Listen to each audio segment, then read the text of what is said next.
When my mother-in-law whispered something in my husband's ear, his face twisted in anger. He suddenly pulled my hair and gave me a strong punch to the face. I collapsed on the ground, dazed and terrified, in need of help. I had called the police when they arrived. I was horrified to learn that my husband was friends with the police officer. My heart sank when he dismissed my pleas, claiming I had no proof. I feel totally isolated, vulnerable, and at risk of losing my immediate security. I decided to take independent action after realizing I needed a new plan. The day I took my daughter Lily home from the hospital for the first time is still very fresh in my memory. It was too much to bear the thrill and the exhaustion. I'm 30 years old and my name is Isabella. Trying to adjust to the whirlwind of motherhood. The first few weeks were filled with feedings, sleepless nights, and trying to keep up with the chaos that had taken over our home in Austin, Texas. The kitchen was usually disorganized, the laundry was stacked high, and the house was often a disaster. David, my husband, was working long hours, and I felt like I was barely making ends meet. A rather stressful afternoon. I was trying to stop Lily from crying when the doorbell rang. As I looked around at the untidy occupants, I suddenly felt guilty. I hadn't had time to clean up, so seeing the dirty kitchen only made me feel more anxious. I opened the door to find Margaret, David's mother, waiting there. She had a powerful presence that commanded attention from the moment she arrived. "Now give this a look," Margaret said as she walked in, looking closely. Since my last visit, not much seems to have changed.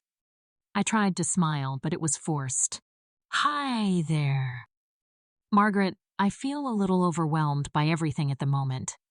Margaret looked at the pile of dishes in the kitchen and the toys scattered around the living room. "You are overwhelmed and have given up. Is this how you're going to raise my grandchild?" Her words were painful, but I tried not to lose my cool. "I'm giving it my all. It's just been too much to handle." You sensed Margaret's contempt. As she walked in, she raised an eyebrow at the state of the kitchen. "This place is in disarray. How can you expect to handle anything if you can't even keep the house clean?" I felt embarrassed, and my cheeks flushed. David's work schedule forced me to handle everything alone, and despite my best efforts, Margaret clearly didn't think it was enough. David was ecstatic to see his mother when the front door opened and she walked directly in front of him. "How surprising I didn't know you were coming over." Margaret immediately seized the opportunity. "David, look at this, please. Your wife is incapable of even keeping the house in order." It appeared that she had lost all self-control. David's demeanor grew gloomy as he surveyed our chaotic home. "Isabella, this is something we need to talk about. I recognize that circumstances are tough, but you need to make better use of your priorities." My gut was knotted up tight. "David, I'm trying. It's more complicated than it seems.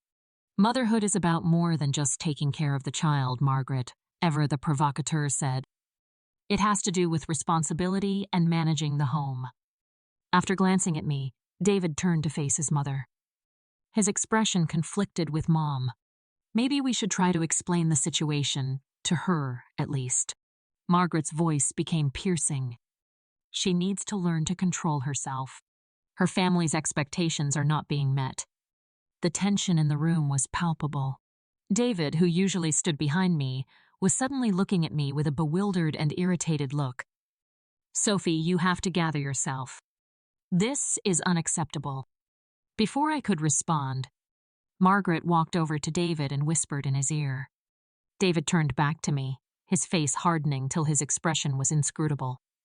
"Perhaps you're correct," he said reluctantly in response.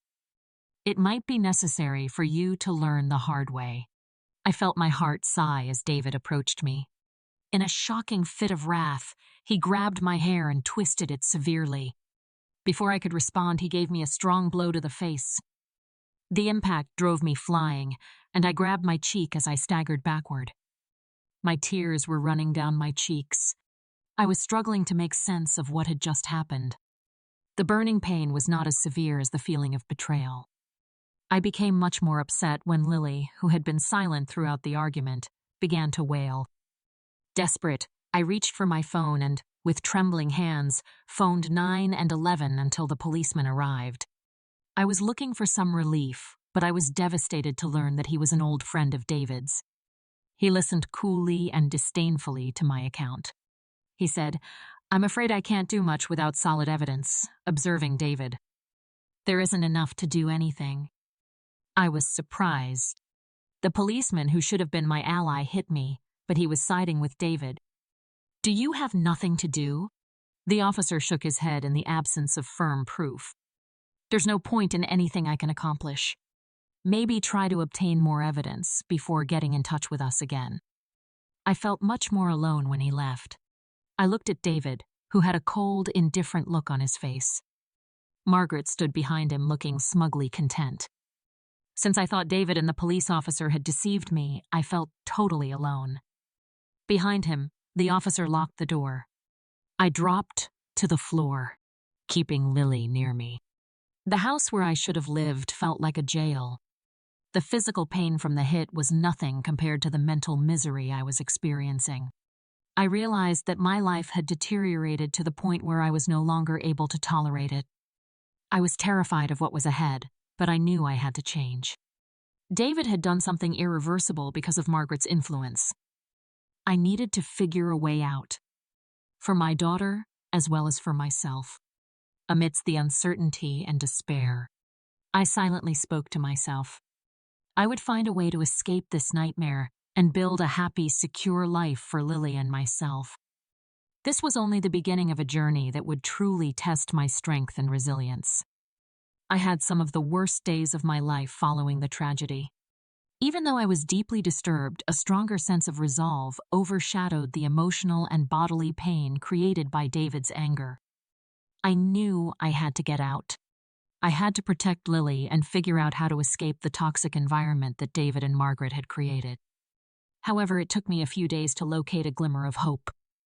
Rachel's friend from college has always been reliable. I reached out to her, hoping she could give me guidance. I didn't want to burden her with my problems, so I was hesitant to call her at first, but I eventually found the courage to do so. "Rachel, this is Isabella. I need your help."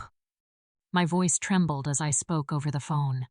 "The situation has significantly worsened. David. He hit me and the police did nothing to help, so I'm afraid to stay here any longer." Rachel answered immediately and with great concern. "Isabella, I'm so sorry you're going through this. I can help you now that I'm an investigator. Let's meet and talk about what you require."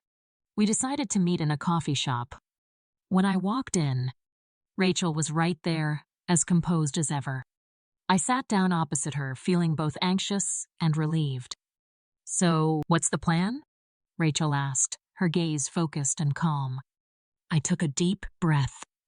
I need to get away from David, but I can't until I have proof of what's happening. I have to gather evidence that his behavior is abusive and that Margaret's control over him is a major contributing factor. "Everything will have to be recorded," Rachel replied. "Do you possess any recordings, communications, or other evidence of the abuse?" I shook my head. "I don't, but I'm willing to do whatever it takes." A look of sympathy softened Rachel's face. "We'll start by gathering as much evidence as we can. If at all feasible, you will need to document your interactions with David and Margaret, including any instances of abuse or manipulation. In the weeks to come." I worked a lot of overtime with Rachel. Rachel showed me how to use a secret recording app on my phone to capture events and conversations. I began to record my regular phone chats, text messages, and conversations with David and Margaret. It was hard not to raise suspicions while I was doing this, because they were observing me closely. One day, Margaret called David when he was at work.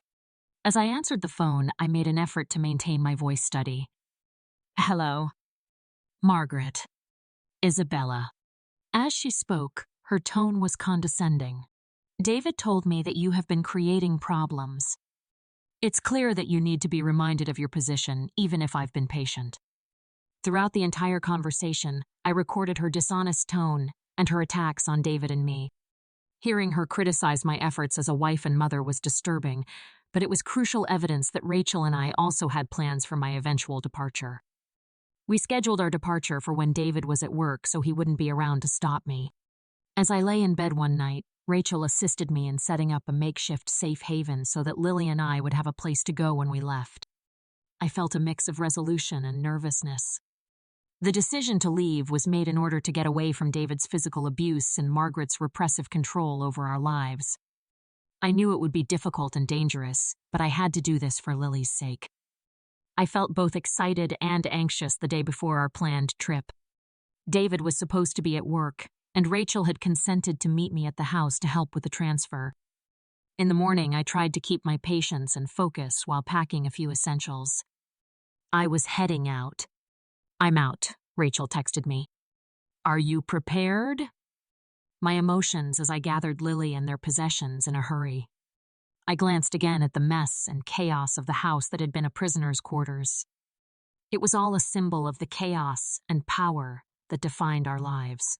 Breathing deeply, I stepped out after locking the door behind me. Rachel and I loaded everything into her car and drove to her place. Despite being silent, the journey was filled with quiet relief. I knew that a new chapter was starting, but I also knew that there was still a lot of work to be done. Even though the future was uncertain, I felt hopeful for the first time in a long time. Once we arrived at Rachel's residence, I felt a wave of exhaustion. Once we had unloaded, we settled in. Rachel was comforting and supportive, reminding me that our plan was just getting started. In the days that followed, Rachel and I focused on obtaining more evidence and preparing for the next phase.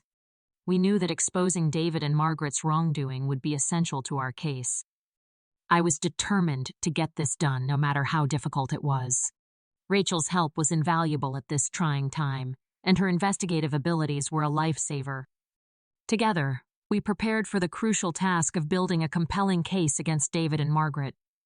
Even though we were aware that our efforts would not yield conclusive, thorough proof, we also focused on documenting every instance of David's aggressive behavior. Rachel advised me to contact any family members or acquaintances who may have witnessed Margaret's controlling conduct or David's aggressive tendencies.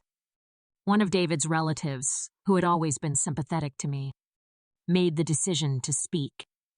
She detailed in a written statement how she witnessed David acting aggressively and Margaret interfering in our marriage.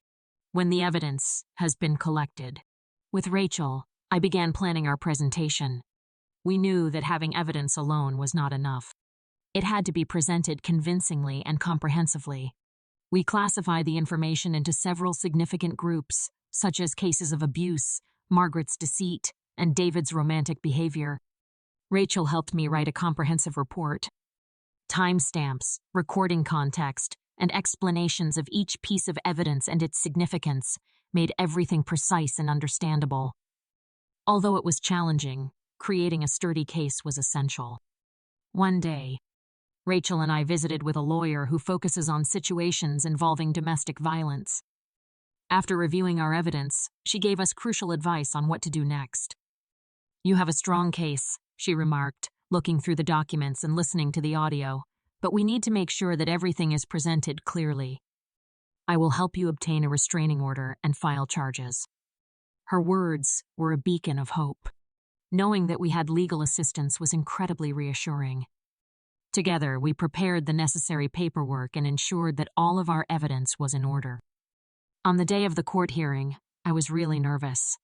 Rachel and I went into the courthouse, both of us feeling the weight of our job and the need for justice. The atmosphere was tight, and I could feel the pressure of the situation pressing down on me. Rachel stayed by my side, supporting and encouraging me while we waited for our time. When it was time for us to present our argument, adrenaline and fear surged through me. We were able to navigate the vast amount of material thanks to Rachel's legal expertise. We played the tapes, showed the documents, and talked about the testimony of David's cousin and other witnesses. The courtroom fell hushed as the evidence was given. I could see the judge's reaction as he reviewed the evidence and listened to the tapes. Despite my nervousness, I realized that all of our hard work had led us here.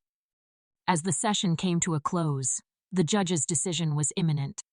I eagerly awaited the decision, as did Rachel. Even though I was nervous, I hoped there would be enough evidence to guarantee a positive outcome. The days following the hearing were filled with anticipation. The news we had been waiting for finally arrived. We had received a favorable ruling from the judge. David and Margaret's actions would have legal ramifications. Even though it was a significant victory, I knew that much more work remained. I continued to work with Rachel in order to obtain my new apartment and finish our arrangements. The court victory was just the beginning of our journey to rebuild a safe and independent life with the support of Rachel and the legal system. I felt renewed determination and hope. Reflecting on these events, I realized the transformative power of the fight for justice. It has challenged my strength, resilience, and resolve. But each time you take a step ahead, I grew more certain that I could overcome the challenges that had seemed insurmountable before. With the court ruling in our favor, Rachel and I were both anxious and relieved.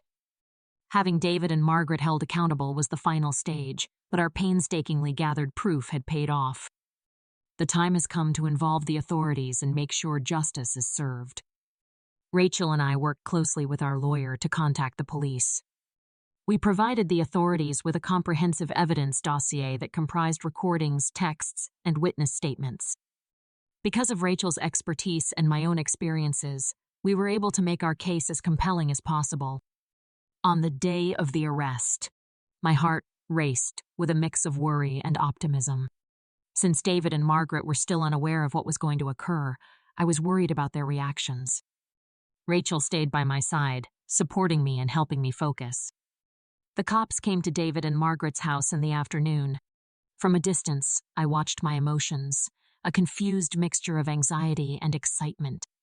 As far as I could tell, Rachel had instructed me to stay away from the situation and to avoid making direct contact for my own protection. The officers slowed as they approached the house. It was painful to wait. Finally, after what felt like hours. Then Rachel was called by one of the officers. Both David and Margaret had been arrested. It was almost impossible to cope with the news.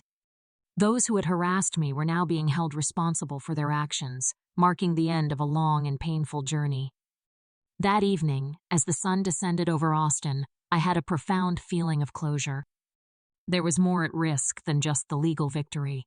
Regaining my life and defending my rights to safety and dignity were the main goals. They're charging David and Margaret. I could now think about my future without the constant fear of their assault. In the days that followed, I focused on settling into our new flat with my kid. Even though the relocation was physically and emotionally exhausting, it was also a new beginning. I worked very hard to make our home a peaceful and nurturing place for my child. It was important to me to provide a space where we could heal and start afresh. Rachel continued to be a constant companion and source of strength. She helped me deal with the difficulties of my new life and made sure I had access to the resources and support I needed. During this trying moment, her presence was a constant reminder of my strength. I followed the court cases as they developed. David. Margaret's court dates were set, and I was prepared to testify. If necessary, I was determined to see that the legal system held them accountable for their abusive actions. As I thought back on the journey, I was blown away by the incredible help I received from Rachel and the legal system. Their help had been essential to breaking the cycle of abuse and beginning a new chapter in my life. It acted as a reminder of the importance of strength, perseverance, and seeking assistance when needed. The day David and Margaret were formally accused was a bittersweet one. Despite my sense that justice was being served, I knew that their acts would have a lasting impact. But the legal consequences they faced were a necessary step in holding them accountable and ensuring they could no longer harm others. Until I get used to my new existence. I thought about the strength needed to confront and endure such a very difficult situation. The court decisions, my own tenacity, and the support of my friends had all been essential in enabling me to start afresh. I could now focus on creating a loving and positive environment for my child, as I was no longer under the influence of abuse and manipulation. In the end, I learned from my experience how important it is to speak up against abuse and how strong persistence can be. Every day that passed, I felt stronger and better prepared to face the future with hope and confidence.